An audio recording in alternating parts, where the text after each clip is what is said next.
Hey there, I'm Alex from WTI. I have a great travel hack for you in my hands, all thanks to Travelon. How many of you have gone to the airport and realized that your bag is too heavy or too big and you get slapped with a very large extra fee? Doesn't make you feel very good, does it?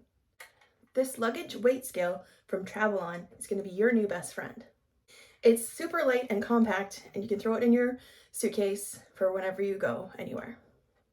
All you have to do is take the hook and put it under your handle, lift it up, and the weight scale will show you how heavy it is. Look, it's just over 40 pounds, and my limit's 50, so I know I'm in the clear. And one of the best features is this adorable hidden tape measure. It goes up to 40 inches.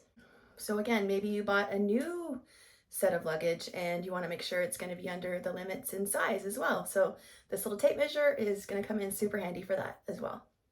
So if you want to have a little extra peace of mind knowing that you're not going to be charged an extra super large fee when you get to the airport because your bag is too heavy, you've got to get this luggage weight scale from Travelon. And that's my point of view.